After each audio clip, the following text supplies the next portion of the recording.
నమస్కారం. నా సహచార పాత్రికేయ మిత్రులందరికీ శుభాభివందనలు.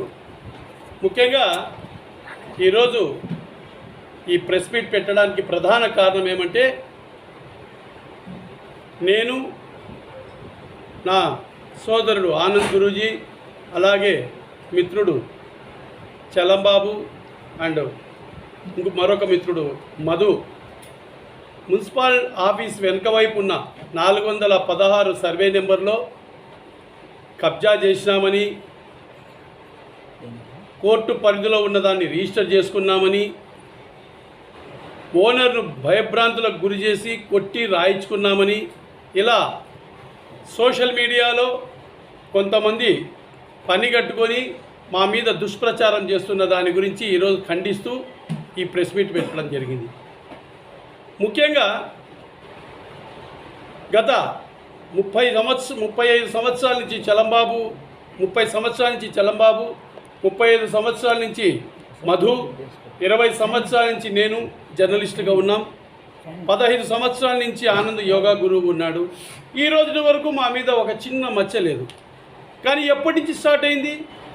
కేవలం మేము 2024లో జరిగిన అసెంబ్లీ ఎన్నికల్లో తెలుగుదేశం పార్టీలో చేరిన తర్వాత అందరూ ఈ విధంగా పోస్టు పెట్టడం జరిగింది. అంటే ఆ రోజు నిజాయితీ పరులుగా ఉన్న మేము సంవత్సరము పార్టీలో చేరేసరికి ఈ విధంగా మా మీద దుష్ప్రచారం సోషల్ మీడియాలో చేస్తున్నారంటే దీని వెనుకలో ఎవరున్నారో పబ్లిక్ అందరూ అర్థం చేసుకోవాలి. ఏ రోజు కూడా జర్నలిస్టుగా నేను మచ్చలేని నాయకునిగానే ఉన్నాను, రాష్ట్ర నాయకునిగా ఉన్నా. ఏ ఒక్క వ్యక్తి దగ్గర కూడా ఈరోజు వరకు చేయి జాపింది లేదు, బ్లాక్మెయిల్ చేసింది లేదు. మా మీద బురద చల్లుతున్న వాళ్ళ మీదనే బ్లాక్మెయిల్ కేసులు కూడా బుక్ చేయడం జరిగింది. మళ్ళీ వాళ్ళ దగ్గరికి పోయి బ్రతిమలాడి ఆ కేసులు విత్డ్రా చేసుకోవడం జరిగింది. గతంలో హర్నాథ్ రెడ్డి డాక్టర్ హాస్పిటల్లో పోతే డాక్టర్లు వెక్స్ అయిపోయి పట్టణంలోని హాస్పిటల్ అన్నిటినీ నిరవధికంగా మూసివేసి ధర్నా చేయడానికి ముందుకెళ్తే వాళ్ళ తరపున మేము క్షమాపణలు చెప్పి ఆ ఇష్యూను కూడా క్లోజ్ చేయడం జరిగింది. సో మా మీద రాళ్ళు దూతున్న వ్యక్తులు, రాళ్ళు ఇసురుతున్న వ్యక్తుల క్యారెక్టర్ ఏమో పట్టణంలో ప్రజలందరికీ తెలుసు. నా సహచర జర్నలిస్టులు ప్రతి ఒక్కరికి వాళ్ళ యొక్క జీవిత శేషం పేజీ తెలుసు. ఇకపోతే మా మీద దుష్ప్రచారంగా ఒక గతంలో ఎప్పుడో ఒక పాంప్లెట్ రిలీజ్ చేసినారంటే ఏదోలే ఎవరో సునకానందం పొందుతున్నారులే అనే ఉద్దేశంతో మేము వదిలేసింది. ఈరోజు దాన్ని మళ్ళా సోషల్ మీడియాలో పెట్టడంతో ఈ ప్రెస్ మీట్ పెట్టి మా వివరణ ఇవ్వాల్సి వస్తుంది. ఇకపోతే 416 సర్వే నెంబర్, 416 సర్వే నెంబరు మాకు వచ్చేసి పరుచూరి కృష్ణమోహన్, అతని కొడుకు మణికంఠ, అతని కూతురు ఆ పాప పేరు అతని కూతురు, ఈ ముగ్గురు కలిసి మాకు అమ్మడం జరిగింది. ఎప్పుడు అమ్మినారు మాకు? ఈ పరుచూరి కృష్ణమోహన్ తండ్రి పరుచూరి సుబ్రహ్మణ్యం 1969లో ఈ ప్రాపర్టీని కొన్నాడు. అంటే ఆ ప్రాపర్టీ 2 ఎకరాలు కొన్నప్పుడు 1969లో కొప్పరపు సుబ్బరాయుడు, నల్లగడ్ల సుబ్బరాయుడు, సుబ్బరత్నమ్మ, పరుచూరి సుబ్రహ్మణ్యం ఈ నలుగురు కలిసి డిసెంబర్ 24, 1969లో దీన్ని పర్చేజ్ చేసినారు. రిజిస్టర్డ్ డాక్యుమెంట్ ఉంది. అప్పుడు ఓనర్ ఎవరవుతారండి? దీంట్లో 1/4 వంతు పరుచూరి సుబ్రహ్మణ్యం అవుతాడు. సో మేము పరుచూరి సుబ్రహ్మణ్యం వారసులైన అతని దత్తకుమారుడు పరుచూరి కృష్ణమోహన్ అన్నాడు. మళ్ళీ దత్తకుమారుడు కూడా ఒక ఫేక్ అన్నారు. 1985లో పరుచూరి సుబ్రహ్మణ్యం 1985లో పరుచూరి సుబ్రహ్మణ్యం పరుచూరి కృష్ణమోహన్ను దత్త స్వీకారం చేసుకున్నాడు. అంటే అది కూడా వీళ్ళకి తెలియదు. దత్త స్వీకారం కూడా ఊరికే ఓరల్ కాదండి, రిజిస్టర్డ్ దత్త స్వీకారం. అంటే లీగల్గా అతన్ని 1985లో అంటే దాదాపు 40 సంవత్సరాల క్రితమే అతను దత్త స్వీకారం చేసుకుని వారసుడైనాడు. అది తెలియదు వీళ్ళకు. ఆ దత్త స్వీకారం చేసిన ఆ వారసుతో మేము ఎప్పుడు కొన్నాము? అడాప్టెడ్ సన్ 1985లో అతన్ని అడాప్ట్ చేసుకున్నారు. మేము వచ్చేసి అతను ఎప్పుడు చనిపోయినాడు? సుబ్రహ్మణ్యము 2019 జనవరి 1వ తారీఖు సుబ్రహ్మణ్యం చనిపోయినాడు. అంటే 1969లో అతను డాక్యుమెంటు పర్చేజ్ చేస్తే 2019లో చనిపోయినాడు. అంటే ఎన్ని సంవత్సరాలు? 40 సంవత్సరాలు అతను ఆ డాక్యుమెంట్ కొన్న తర్వాత జీవించే ఉన్నాడు. ఆ తర్వాత కూడా అతని భార్య మళ్ళా అదే సంవత్సరం ఒక సంవత్సరానికి ఆమె చనిపోయింది. ఎవరు? పరుచూరి లక్ష్మీదేవి. అతను చనిపోయిన తర్వాత పరుచూరి సుబ్రహ్మణ్యం చనిపోయిన తర్వాత అతని వారసులైన పరుచూరి లక్ష్మీదేవి భార్య, కొడుకు పరుచూరి కృష్ణమోహన్ వీళ్ళిద్దరు కలిసి కడపకు చెందిన రాయుడు అనే వ్యక్తికి ఈ ల్యాండ్ డెవలప్మెంట్కి ఇచ్చారు. అది కూడా అగ్రిమెంట్ ఉంది, మీకు చూపిస్తా. సో మేము ఆ డెవలప్మెంట్ హోల్డర్ అయిన రాయుడితో పరుచూరి కృష్ణమోహన్తో ఎప్పుడు కొన్నాం మనం?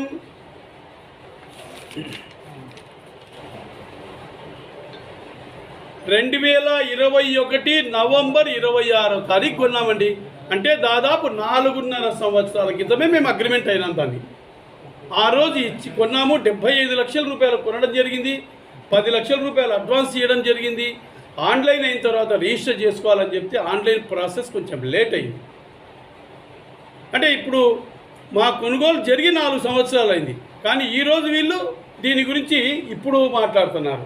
తర్వాత అతను పరుచూరి కృష్ణమోహన్ కొంతమంది ప్రలోభ పెడితే దీన్ని మేము వాళ్ళకంటే 20 లక్షల రూపాయలు ఎక్కువ ఇస్తామనేసరికి వాళ్లకు అగ్రిమెంట్ రాసినాడు.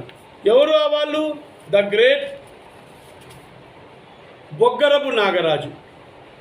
చూడండి, బొగ్గరపు నాగరాజు మేము కొన్నదాన్ని మళ్ళీ 20 లక్షల రూపాయలు ఎక్కువ ఇచ్చి అతనితో అగ్రిమెంట్ అయినాడు. సో అప్పుడు అతను అడ్డం తిరిగేసరికి మేము ఏమి చేయలేదు. గౌరవంగా మేము కోర్టును లీగల్గా పోయే వ్యక్తులు మేము దాన్ని కోర్టుకి వేసినాం. కోర్టుకి ఎప్పుడు వేసినాం మేము?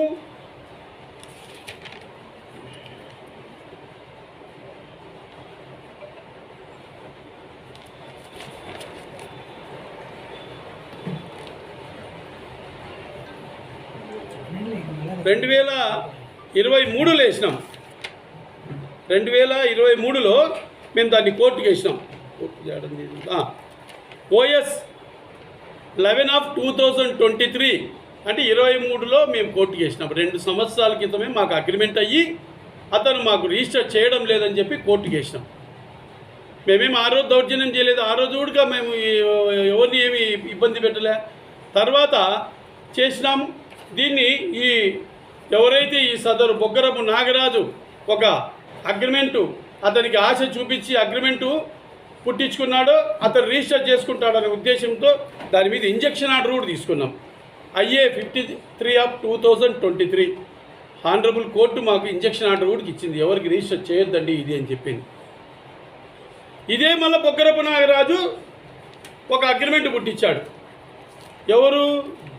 ఈ పాంప్లెట్లు ఎవరైతే వేశారో ఇప్పుడు 1969లో పరుచూరి సుబ్రహ్మణ్యం కొంటే ఎవరు ఓనర్ అవుతారండి?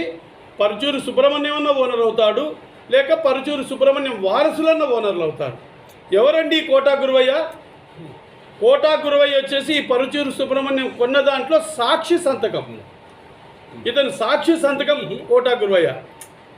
కానీ ఇది జరిగింది ఏమి? ఈ పిల్లోడు అడాప్టెడ్ సన్ను, ఈ పిల్లోనికి ఈ ఆస్తుల గురించి తెలియదు, దీన్ని కొట్టేయాలనే ఉద్దేశంతో ఈ కోటా గురవయ్య గారి వారసులు దీని మీద కన్నేసినారు. నంద్యాలలో ఒక కొత్త తర కబ్జా సిస్టమ్ స్టార్ట్ అయిందండి. నీ జేబీలో సొక్కం బంగారు ఉంటుంది, అరే వాని జేబీలో కాకి బంగారు ఉంది, కాకి బంగారు ఉంది, కాకి బంగారు ఉందంటే ఆ సొక్కం బంగారు విలువ తగ్గిపోతుంది, దాన్ని మనం తక్కువ కొట్టేయచ్చని ఈ విధంగా డిస్ప్యూటెడే లేని ల్యాండ్లను వాటిని డిస్ప్యూట్ ఉన్నట్టు అవతల వ్యక్తి తప్పుడుగా కొన్నట్టు ఒక క్రియేట్ చేస్తే దాని విలువ పోతుంది, దాన్ని తక్కువ కొట్టేయాలని ఇదొక కొత్త రకం. చూడండి, ఈ బొగ్గరపు నాగరాజుకు ఎవరు అమ్మినారు? చాటకొండ సుబ్రహ్మణ్యం గారి భార్య చాటకొండ పుల్లమ్మ అంట. చాటకొండ పుల్లమ్మ వచ్చేసి గురువయ్యకు కూతురు. గురువయ్యది ఆస్తి కాదు ఇది. గురువయ్య సాక్షి సంతకం ఉన్న డాక్యుమెంట్లో గురువయ్యది ఆస్తి అవుతుందా? ఆమె మళ్ళా అదే నాగరాజు ఇదే సుబ్రహ్మణ్యంతో ఒక అగ్రిమెంట్ పుట్టించుకున్నాడు. మళ్ళీ చాటకొండ సుబ్రహ్మణ్యం భార్య పుల్లమ్మ, మాలేపాటి నాగార్జున్, మాలేపాటి లీలావతి, చాటకొండ సుప్రజ వీళ్ళందరూ కలిసి బొగ్గరపు నాగరాజుకు 2 కోట్లకు అమ్మినారంట. దీన్ని 2 కోట్లకు అమ్మి 10 లక్షలు అడ్వాన్స్ ఇచ్చినారని ఒక అగ్రిమెంట్ క్రియేట్ చేసినారు. ఎవరండి చాటకొండ పుల్లమ్మ? ఎవరు? వాళ్ళ పేరు మీద డాక్యుమెంట్ ఉందా? ఈ రోజు వరకు ఇన్నిసార్లు మా మీద అపవాదులు సృష్టిస్తున్నారే, ఒక చిన్న డాక్యుమెంట్ అయినా చూపించగలుగుతున్నారా? నేను ఇప్పుడు చెప్పే ప్రతి డాక్యుమెంటు మీ ముందర ఉంచుతా. రిజిస్టర్డ్ డాక్యుమెంటు వాళ్ళ దగ్గర ఒక చిన్న డాక్యుమెంట్ ఉందా? తాజ్మహల్ కూడా నాదే అండి, మా జయజ్ఞాన నాయన కొన్నాడంటే ఈరోజు తాజ్మహల్ నాదవుతుందా? డాక్యుమెంట్ చూపించాలి. ఈరోజు డాక్యుమెంట్ చూపించమనండి వాళ్ళను. ఈరోజు మాకు ఏదన్నా కోటా కురువయ్యకు రిజిస్టర్డ్ డాక్యుమెంట్ ఉంటే ఈరోజు మేము పరచూరు కృష్ణమోహన్ అడుగుతాం నిలదీసి, ఎందుకు మాకు తప్పుడు ప్రాపర్టీ అమ్మినావని. కానీ ఎక్కడే కానీ కోటా కురువయ్యకు రిజిస్టర్డ్ డాక్యుమెంట్ లేదు. ఆ పిల్లోడు అడాప్టెడ్ సన్ను, ఆ పిల్లోడు అమాయకుడు, ఆ పిల్లోనికి తెలియదని చెప్పి ఇదంతా కర్త కర్మ క్రియ ఆడిస్తున్న drama director producer the great Dhananjay garu and the great Boggarapu Nagaraju garu. ఇప్పుడు బొగ్గరపు నాగరాజు గారు కూడా ఫేక్ అగ్రిమెంట్లతో ఊరిచ్చబెట్టాడు. కేసులు ఉంటే పరారులు ఉన్నాడు. అందరికీ నంద్యాల పట్టణ ప్రజలందరికీ బొగ్గరపు నాగరాజు గురించి మొత్తం తెలుసు, ఆయన కబ్జాలు ఎలా ఉంటాయని. ఈ ధనుంజయుడు వైఫ్ గ్రూప్ 1 ఆఫీసర్ లీలావతి గారు, ఆమె ఇన్ఫ్లుయెన్స్తో ఈ ధనుంజయుడు ఈ బొగ్గరపు నాగరాజు ఈ స్థలం మీద కన్నుబడి ఒక రాంగ్ క్రియేట్ చేసి దీన్ని కొట్టేయాలని చెప్పి పన్నాగం పండుతున్న టైంలో ఇది రైట్ రాయల్గా మా దగ్గరికి రావడం జరిగింది. మేము లీగల్ ఒపీనియన్ తీసుకోవడం జరిగింది. ఏమి పరుచూరి సుబ్రహ్మణ్యం యొక్క డాక్యుమెంట్ చెక్ చేసినాం. పరుచూరి సుబ్రహ్మణ్యం చనిపోయిన తర్వాత అతని వారసులు సర్టిఫికేట్ ఎంఆర్ఓ గారు ఇచ్చిన వారసుల సర్టిఫికేట్ ఇప్పించుకున్నాం. ఆ తర్వాత పరుచూరి వారసుల్లో ఉన్న ఒకరైనా వాళ్ళ భార్య పరుచూరి సుబ్రహ్మణ్యం చనిపోతే మళ్ళీ వారసుడు కృష్ణమోహన్ అని చెప్పి అది ఎంఆర్ఓ సర్టిఫికేట్ మాకు ఇచ్చారు. అడాప్టెడ్ రిజిస్టర్డ్ డాక్యుమెంట్, ఇది రిజిస్టర్డ్ దత్త స్వీకారం, రిజిస్టర్ అయిన దత్త స్వీకారం డాక్యుమెంట్ చూసినాం. తర్వాత 1957లో పరశురామ సుబ్రహ్మణ్యం వాళ్ళకి అమ్మినది 1957లో వాళ్ళు కొన్న డాక్యుమెంటు లింక్ డాక్యుమెంటు చూసాం, అడంగల్ చూసాం, ఆన్లైన్ చూసాం, ప్లేసు చూసాం. ప్లస్ వాళ్ళ వారసులు ఎవరెవరు అనేది వాళ్ళందరితో సంతకం పెట్టుకున్నాం. మళ్ళీ వీళ్ళు ఒకరికి రాయుడు అనే వ్యక్తికి అదేది డెవలప్మెంట్ అగ్రిమెంట్ అయితే అతనితో సంతకం పెట్టించుకున్నాం. లీగల్గా మేము ఏ ప్రాపర్టీ కొన్నా గత 35-40 సంవత్సరాల పైచిలకు మేము రియల్ ఎస్టేట్లో ఉన్నాం. ఈ రోజు వరకు ఒక్క సెంటు స్థలం కూడా డిస్ప్యూటెడ్ ల్యాండ్ కొనడం కానీ మేము కబ్జా చేయడం కానీ జరగలేదు. ఈరోజు 40 సంవత్సరాల నుంచి ఈరోజు మేము 15,000 రూపాయలకు 5.5 సెంటు అమ్మిన స్థలాలు ఈరోజు 60 లక్షల వరకు ఉన్నాయి ఒక్కొక్క ప్లాటు. అవి కూడా ఒక్క సెంటు కూడా మేము అమ్మినేది తప్పుడిగా ఈ రోజు వరకు లేదు. కొన్ని వందల ట్రాన్సాక్షన్, కొన్ని వేల ప్లాటు నంద్యాలలో కొని అమ్మినాం. ఈరోజు ఒక్కరోజు మేము ఈ డిస్ప్యూటెడ్ ల్యాండ్ మేమేం కొనలేదు. ఏది కొన్నా లీగల్ అడ్వైస్ తీసుకుంటాం, లీగల్ అడ్వైస్ తీసుకునే మేము కొన్నాం. కాబట్టి ఈ విధంగా తప్పుడు పాంప్లెట్, ఆ దాంట్లో ఎంత డైరెక్ట్ మా పేరు, నేను నా భార్య పేరు, ఆనంద్ భార్య పేరు, మధు భార్య పేరు, చలం భార్య పేరు రిజిస్టర్ చేసుకున్నాము అన్నారు. ఇకపోతే కోర్టు పరిధిలో ఉంది అన్నారు. ఏముందండి కోర్టు పరిధిలో? కొప్పరపు పార్థసారథి సంబంధించిన 4 ఎకరాలు, నల్లగట్ల నాగరాజు వాళ్ళకు సంబంధించిన 2 ఎకరాలు, ప్లేస్మెంటు నీదెక్కడా నాదెక్కడా అనే దాని మీద కోర్టులో ఉంది. అంతేగాని పరుచూరి కృష్ణమోహన్కు సంబంధించిన 2 ఎకరాలు కోర్టులో లేదు. పరుచూరి కృష్ణమోహన్కు సంబంధించిన 2 ఎకరాల యొక్క ఓనర్షిప్ ఎవరు ఛాలెంజ్ చేసే కోర్టు లేదు. పార్టీషన్ డీడ్ పెండింగ్ ఉంది. పార్టీషన్ డీడ్లో కూడా మేము అక్కడ కూడా మళ్ళీ ఇంకోటి ఏమీ డిస్ప్యూట్ లేకుండా ఈవెన్ ఏ స్థలమైనా కానీ భాగ పరిష్కారాలు చేసుకుంటే సమంగా సమ విలువలు వచ్చేటట్టు చేసుకుంటాం. కానీ చూడండి, ఇది ఫ్రంట్ పోర్షన్, ఇది ఎవరు పార్థసారథిది, ఇది నల్లగట్ల నాగరాజు పోర్షన్, మేము చేసుకునేది లాస్ట్ పోర్షన్. అంటే ఎక్కడే కూడా మనం డిస్ప్యూట్లో ఉండకూడదు. వాళ్ళల్లో 2 ఎకరాలు మా ఓనర్కి వచ్చే 2 ఎకరాలను వెనుక వైపు తీసుకున్నాం. రైట్, ఈరోజు ఓపెన్గా ప్రెస్ ముందు చెప్తున్నా, మేము తీసుకున్న 2 ఎకరాల యొక్క డాక్యుమెంట్ రిజిస్ట్రేషన్ తప్పైతే ఎవరినైనా టెక్నికల్ వాళ్ళని తీసుకురమ్మనండి, వాళ్ళ దగ్గర ఉన్న డాక్యుమెంట్ తీసుకురమ్మండి, మా దగ్గర ఉన్న డాక్యుమెంట్ చూడండి. ఈ ప్లేస్ వద్దు, ఈ 8 ఎకరాల్లో ఓనర్షిప్ ఏమి ఎవరు తప్పు పట్టారు కదా, మీ బుద్ధి పుట్టించోటి మాకు ఇవ్వండి 2 ఎకరాలు. మేము అత్యంత లోయెస్ట్ క్వాలిటీ తీసుకున్నాం. ఎందుకు తీసుకున్నామంటే రేపు పొద్దున ఇబ్బంది కలగకూడదు. మేము తీసుకునేది తక్కువ వైపే తీసుకుంటే మనకేం ఇబ్బంది ఉండదు, జాయింట్లో ఉన్నది ప్రాపర్టీ అనే ఉద్దేశంతో తీసుకున్నాం తప్ప మేమేమి ఎవరిది కబ్జా చేయాలని కాదు. ఈరోజు ఆ 2 ఎకరాలు మీరే ఇవ్వండి, ఇదిగో ఈ 8 ఎకరాల్లో మీకు 2 ఎకరాలు ఈ పక్క వస్తుందని చెప్పండి, ఇస్తాం. పోనీ కృష్ణమోహన్కి ఏమైనా భాగం లేదా? కృష్ణమోహన్కి హక్కు లేదా మాకు రిజిస్టర్ చేసిన కృష్ణమోహన్కు? అంటే మేము లిబరల్గా పోవడం మేము చేసింది తప్ప, అదే మేము ముందు పక్క మాది కావాలని అంటే ఎందుకు ఇస్తాను చెప్పండి? 8 ఎకరాలు నలుగురు కలిసి కొంటే 4వ వ్యక్తి అయినా నేను కింది పార్ట్ తీసుకుంటున్నా. కింది పార్ట్ ఇది రోడ్ ఫేసు.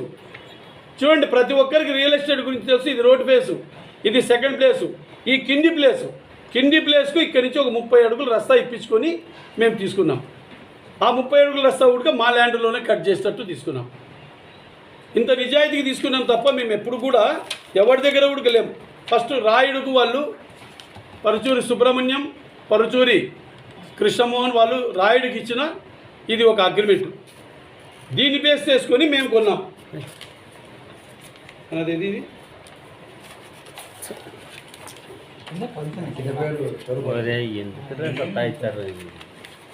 పరుచూరి కృష్ణమోహన్ రాయుడుకు ఒక అగ్రిమెంట్ ఇచ్చాడు. మేము రాయుడుతో కృష్ణమోహన్తో ఈ అగ్రిమెంట్ రాయించుకున్నాం.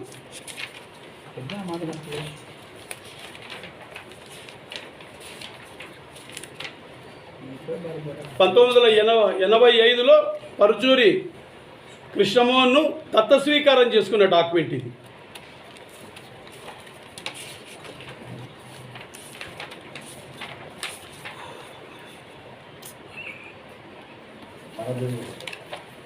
ఇది పరుచూరి సుబ్రహ్మణ్యం భార్య చనిపోతే డెత్ సర్టిఫికేట్. ఇది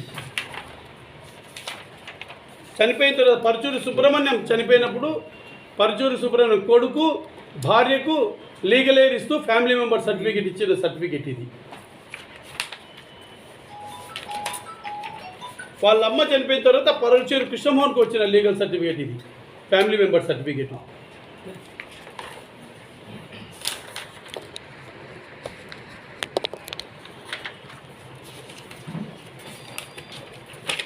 చూడండి, ఆ డాక్యుమెంట్లో కోటా గురువయ్య సాక్షి.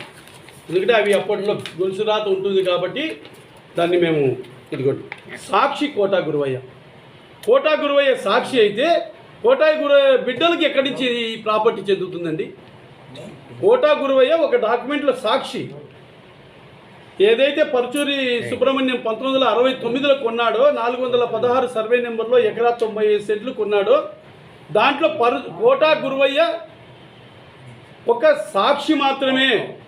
ఈరోజు మా మీద పాంప్లెట్ రిలీజ్ చేసిన వాళ్ళు కోటా గురువయ్య వారసులు. అంటే సాక్షికి ఆస్తి చెందుతుందా? ఏమి రిలేషన్ ఉంది చెప్పండి? ఈ ధనంజయుడు వచ్చేసి ఈ కోటా గురువయ్యకు తమ్ముని కొడుకు.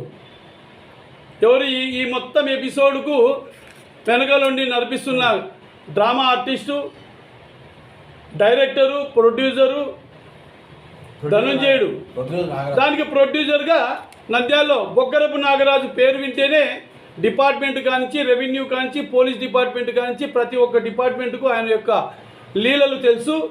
ఈరోజు గత 3 రోజుల క్రితమే ఆయన అన్ని సంస్థల మీద పోలీస్ రైడ్ చేసి కొన్ని వందల అగ్రిమెంట్లు కూడా సీజ్ చేసినారు. కొన్ని వందల ఎంటీ చెక్స్, కొన్ని వందల ఎంటీ ప్రామిసర్ నోట్లు సీజ్ చేసినారని కూడా పేపర్లలో కథనాలు వచ్చినాయి.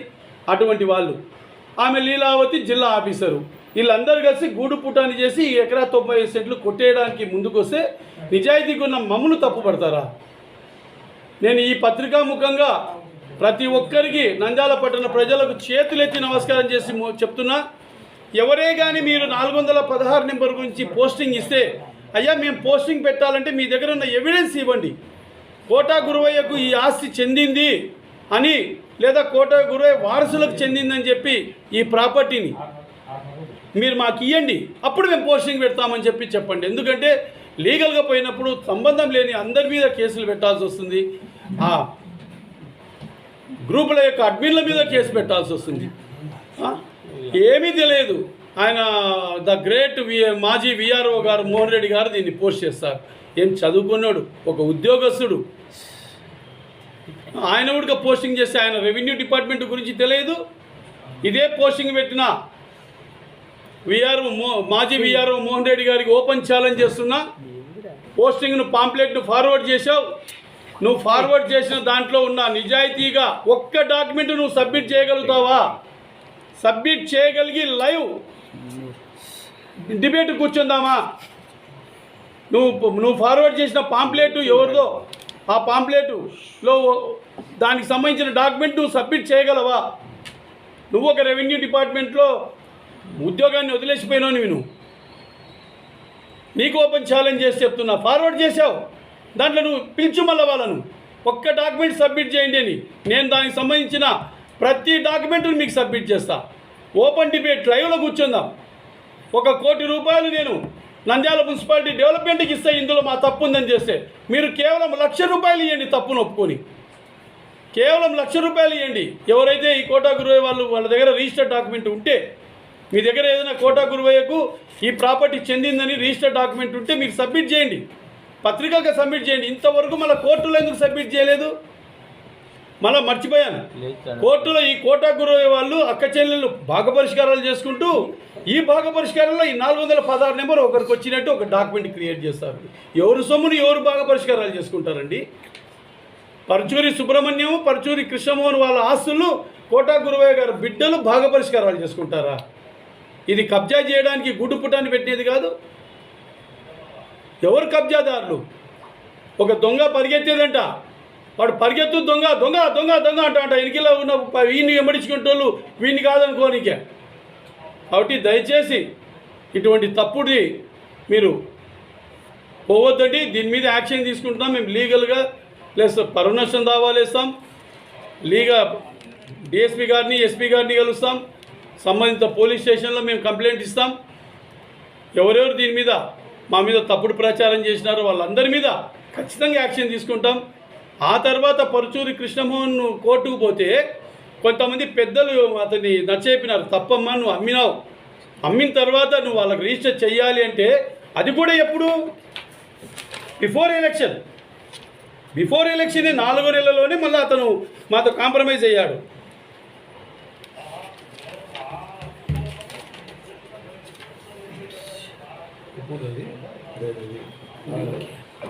కాదు, 4 నెలల్లోనే అతను మాతో కాంప్రమైజ్ అయ్యి అప్పుడే 70 లక్షల రూపాయలు తీసుకొని మాకు అగ్రిమెంట్ చెల్లేశాడు. కాకపోతే కోర్టులో అది అప్పుడు మరి అగ్రిమెంట్ కోర్టులో ఒరిజినల్ ఉంటుంది కాబట్టి కొత్తగా ఒక స్టాంప్ పేపర్ మీద పలానా అగ్రిమెంట్ బాబుతూ నేను 70 లక్షల రూపాయలు తీసుకుంటున్నాను, మీరు కోరినప్పుడు రిజిస్టర్ చేస్తానని బిఫోర్ ఎలక్షనే మా దగ్గర డబ్బు తీసుకొని మాకు అగ్రిమెంట్ చేసినాడు. తర్వాత వచ్చేసి మాకు నా భార్య పేట నా పేట డాక్యుమెంట్స్ రిజిస్టర్ చేసినాడు.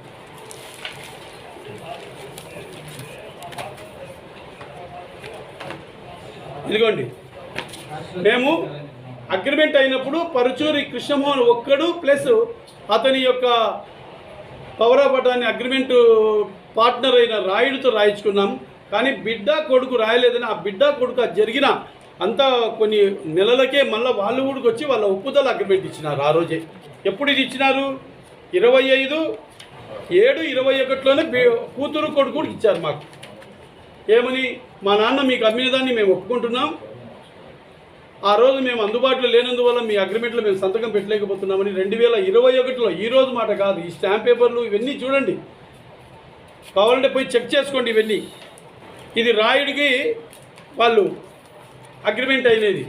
పరుచూరి కృష్ణమోహను, పరుచూరి ఆదిలక్ష్మి, రాయుడికి డెవలప్మెంట్ అగ్రిమెంట్ అయినది. ఇది కూడా మా దగ్గర ఒరిజినల్గా ఇట్లే పెట్టుకున్నాం.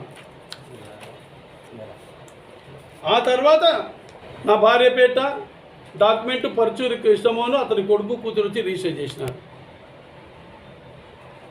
ఇది కూడా మేము ఇంకోటి ఎక్కడైనా కానీ కొనేది రేటు కంటే తక్కువ రేటుకి రిజిస్టర్ చేయించుకుంటారు. మేము కొన్న రేటు ఏం రేటు కొన్నామో 75 లక్షల రూపాయలు కొంటే 75 లక్షల రూపాయలు లేకపోయినా మార్కెట్ వాల్యూ తక్కువ ఉన్నా మేము 75 లక్షల రూపాయలకు స్టాంప్ డ్యూటీ కట్టామే కానీ తప్పుడు మార్గంలో పోయే రకం కాదు మేము.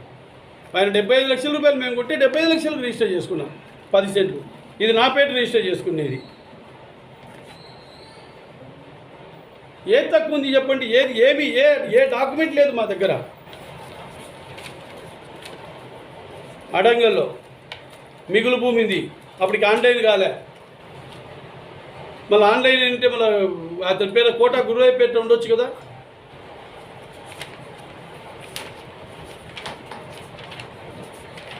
ఒకటి ఏటు చెట్టు బాగున్నాడు.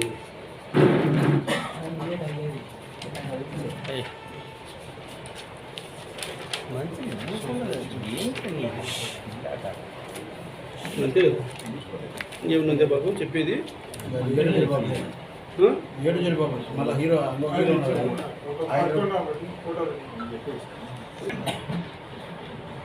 అగ్రిమెంట్ ఇది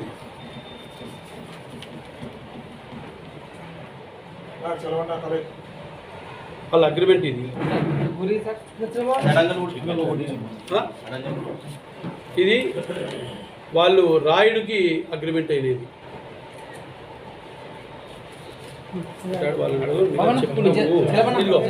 మేము పార్టీషన్ అయిన దాంట్లో కూడా తలవైపు కాకుండా కింది వైపు తీసుకున్నాం. ఇది మా పార్ట్ కాదు, ఇదేలే. ఇది వచ్చేసి నార్త్ సైడ్ ఉండొచ్చు, కానీ సౌత్ సైడ్ రోడ్డు ఉంది, ఇటు పక్క రోడ్డు ఉంది, ప్రధాన రోడ్డు. మున్సిపాలిటీది ఒక్కటి కాదండి, 60 అడుగుల రోడ్డు వస్తుంది. కానీ దీంట్లో వెనకాల పార్ట్ తీసుకున్నాం మేము. ఈ రోజుకి మేము ఒకటే చెప్తున్నాను, వాళ్ళు ఏ పక్క ఇస్తారు ఇవ్వమని చెప్పండి. 2 ఎకరాలు అడగ చెప్పా, నీకేం తలకాయ ఉందా లేదు నేను చెప్తుంది కదా వాళ్ళకి చెప్ప.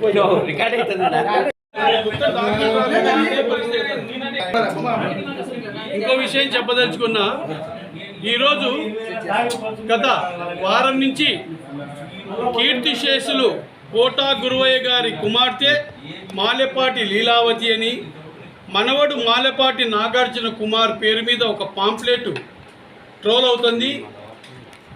ఆ పాంప్లెట్ను మన మాలెపాటి లీలావతి గారు కానీ, వాళ్ళ కోటా గురువయ్య మనవడు మాలెపాటి నాగార్జున కుమార్ కానీ ప్రచురించింటే వాళ్ళ మీద లీగల్ యాక్షన్ తీసుకుంటాం. ఎందుకంటే దానికి నిరూపణ చూపించాలా. రెండోది, ఒకవేళ వాళ్ళు ప్రచురించకపోతే వాళ్ళు ప్రెస్ మీట్ పెట్టి ఖండన ఇవ్వాలి. వాళ్ళు ప్రెస్ మీట్ పెట్టి ఈ పాంప్లెట్ మేము చేయలేదు అంటే అప్పుడు ఎవరు చేసినారో వాళ్ళ మీద మేము లీగల్ యాక్షన్ తీసుకుంటాం. కాబట్టి ఇది దయచేసి వాళ్ళకి చెప్తున్నా. ఇంకోటి, మోహన్ రెడ్డి గారి గురించి ఒక మాట చెప్పదలుచుకున్నా. ఆయనకు నేను ఎలక్షన్లో నిలబడినప్పటి నుంచి ఆర్యవైశ్యులు అంటే చాలా చులకన అతనికి. మోహన్ రెడ్డి గారికి ఆర్యవైశ్యులు అంటే ఎంత చులకనంటే ఒక పురుగులాగా ఫీల్ అవుతాడు అతను. నేను ఎలక్షన్లో నిలబడినప్పుడే అతను నాతో మాట్లాడే ఎగసెక్కే మాటలు అలాగే ఉన్నాయి. ఏమంటే ఆర్యవైశ్యులు రాజకీయంకి వస్తే అంత చులకన్నా నీకు మోహన్ రెడ్డి. అదే నువ్వు సపోర్ట్ చేస్తున్న వ్యక్తులకు ఆర్యవైశ్యుల ఓట్లు అవసరం లేదా? ఓపెన్గా చెప్పు. మళ్ళా ఆర్యవైశ్యులు అంటే చులకన నాకు కానీ నేను సపోర్ట్ చేసే నాయకులకు కానీ ఆర్యవైశ్య ఓట్లు అవసరం లేదని చెప్పి నువ్వు ప్రెస్ మీట్ అయితే ఏమంత చులకన భావమా? ఎక్కడ ఆర్యవైశ్యులు ఎవరికి మోచేతి కింద నీళ్ళు తాగినారు? ఆర్యవైశ్యుడు ఆత్మాభిమానంతో బతుకుతాం అంటే అతను నేను రాజకీయాల్లోకి వస్తే అతనికి అంత చులకనా? ఇదే మాట అడిగిన నేను. నేను ఇండిపెండెంట్ నిలబడితే అంత మాట్లాడుతున్నావు, నువ్వు ఇండిపెండెంట్ నిలబడినావు కదా అని. నాకు నీకు ఒకటేనా అంటాడు ఆయన. అంటే ఆర్యవైశ్యులు కంటే అంత చులకన అతనికి మోహన్ రెడ్డికి. ఇంకోటి, మా సోదరుడు చలంబాబు చెప్పినాడు ఎవరి గురించి? A to Z బాబు గురించి. నేను ఎందుకు చెప్పలేదు అనుకుంటున్నారు? అతను ఒక మానసిక వికలాంగుడు. ఆ మానసిక వికలాంగుని గురించి మనం ఇంత వాల్యుబుల్ ప్రెస్ మీట్లో అంత చెప్పాల్సిన అవసరం లేదు. ఎందుకంటే అడిషనల్ ఎస్పీ యుగంధర్ బాబు దగ్గర ఉన్నప్పుడే ఆయన చెప్పిన డిస్కషన్ చూసి నవ్వుకుంటా యుగంధర్ బాబు గారు, అచ్చా తమరు మ్యానుఫ్యాక్చరింగ్ డిఫెక్ట్ ఉందా అన్నాడు. ఎందుకంటే ఇతనికి 7 ఏళ్ల వయసు ఉన్నప్పుడు అనంతపురం ఎస్పీకి రాసిన అంటే ఒక మర్డర్ నేను చేసినానని. అంటే సార్కు అప్పటికే మానసిక వికలాంగుడు ఆయన. ఏమంటే కొంతమంది బట్టలు వేసుకుని తిరుగుతారు, కొంతమంది పిచ్చోళ్ళు చీరలు కట్టుకుని తిరుగుతారు, కొంతమంది ఆడవాళ్ళు బట్టలు వేసుకుని తిరుగుతారు, కొంతమంది బట్టలు లేకుండా తిరుగుతారు, కొంతమంది పెళ్ళిళ్ళు చేసుకుని ఉంటారు. ఇలాంటివి A to Z బాబు వాళ్ళ మాదిరిగా. అసలు A to Z బాబు అంటే ఏమి? A to Z మెంటలేని వాని డ్రాఫ్టింగ్ చూడండి, వాని ఇన్వాల్వ్మెంట్ చూడండి, అంత తిక్కోడు వాడు. కానీ వాని గురించి మనం సింపతి చూపించాల్సిందే తప్ప అతను మానసిక వికలాంగుడని. నేను యాక్చువల్గా 2 టౌన్స్ CA గారికి కూడా చెప్పింటి, సార్ మేము ఏమైనా రిప్రజెంటేషన్ పెడితే ఇటువంటి పిచ్చోళ్ళను పిచ్చాసుపత్రికి పంపిస్తారా? విత్ ఎవిడెన్స్ సహా అతను పెట్టిన పోస్టింగులు అవన్నీ పేపర్ కటింగ్ ఇచ్చి ఒక ఎక్స్పర్ట్ సైక్రియాట్రిస్ట్ అతన్ని టెస్ట్ చేయించి ఇతను మానసిక వికలాంగుడని ధృవీకరణ చేసి ఎర్రగడ్డ మెంటల్ హాస్పిటల్కు పంపించడానికి ఛాన్స్ ఉందని నేను డిపార్ట్మెంట్ని అడిగిన. అంటే త్రూ కోర్టు ద్వారా రావచ్చండి అన్నారు. నేను లీగల్ ఒపీనియన్ తీసుకుని త్రూ కోర్టు ద్వారా కూడా రావాలని చెప్పి వస్తామని చెప్పి అనుకుంటున్నాను. ఈ విషయం మీకు చెప్పాలనుకున్నా కాబట్టి మళ్ళీ రెండోసారి నేను అవకాశం తీసుకోవాల్సి వచ్చింది.